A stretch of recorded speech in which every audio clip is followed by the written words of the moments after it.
আমরা সবাই একটু বোর্ডের দিকে তাকাই। আমরা সেদিন মুনাফা আসল এবং মুনাফার হার নিয়ে আলোচনা করছিলাম এবং মুনাফার সূত্রগুলো আমরা দিছিলাম, তাই না? যে সূত্র বইয়ে হুবহু ওইভাবে নাই,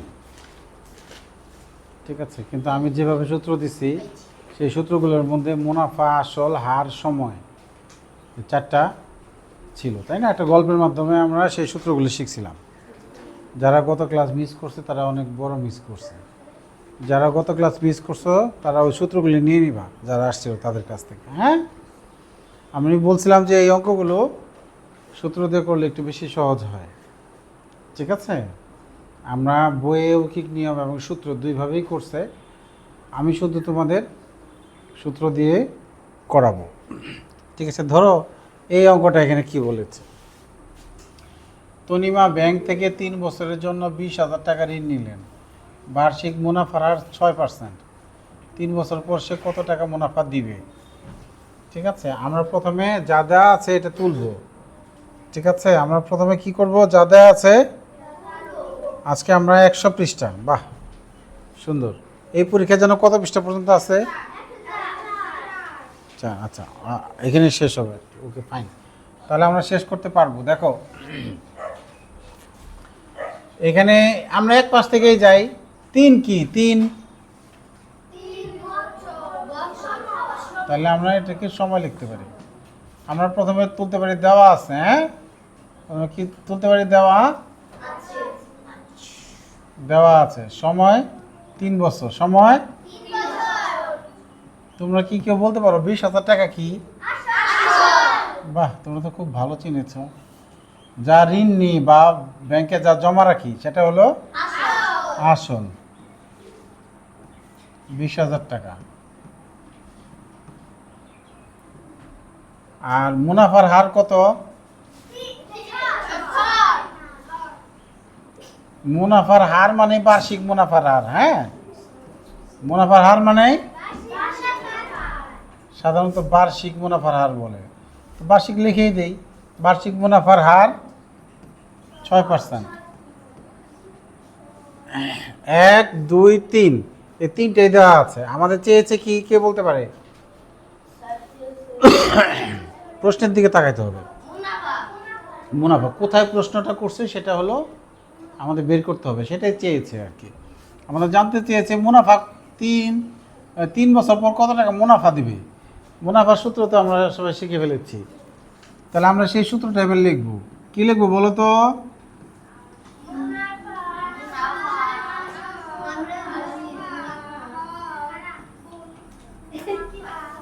আমরা জানি মুনাফা সমান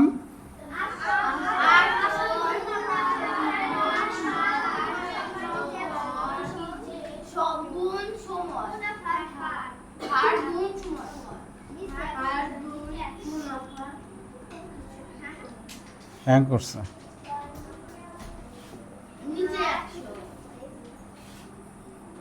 লেখা হচ্ছে না, বিপদে পড়ে গেলাম। এই যে হয়েছে, মুনাফার হার গুণ সময়। গল্প, সুন্দর সুন্দর গল্প আছে, যারা আমার ক্লাস মিস করছো, ঠিক আছে, তারা এই ইউটিউবে যা লেখবা সরল মুনাফার সূত্র মনে রাখার কৌশল, তাহলে পেয়ে যাবা, ঠিক আছে? এবারে আমরা মান বসাই দিব। আসল কত? আসলের জায়গায় আসল লিখব। আসল কত বলো? মুনাফার হার কত? সময় কত? নিচে কত?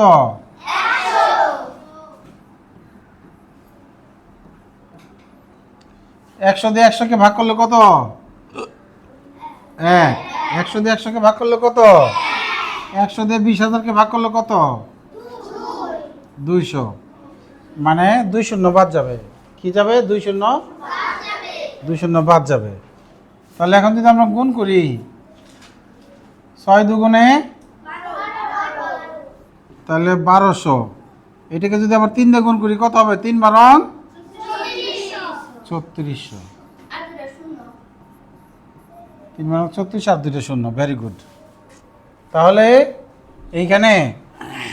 এইখানেও যদি আমরা করি তাহলে এই 3600ই আসবে।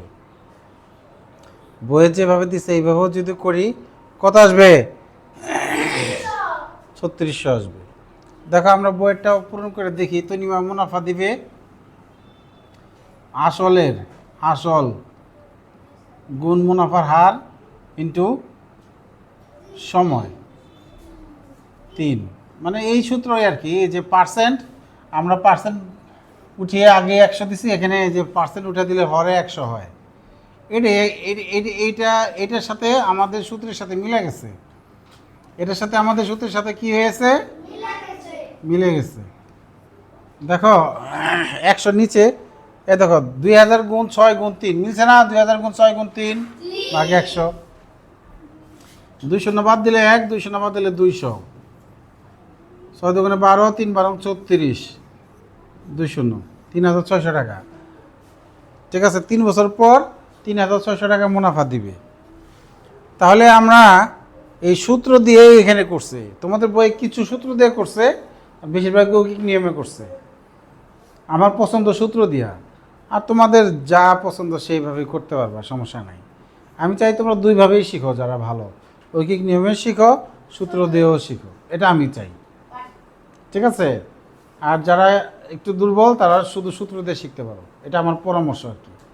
আমি সূত্র দিয়ে করাই। তাহলে সূত্র লিখে মান বসে দিলেই হয়ে যাবে। অনেক সোজা না? প্র্যাকটিস করবে কে কে, আর পারবে কে কে? সামনে বেঁচে দুজন প্র্যাকটিস করবে না?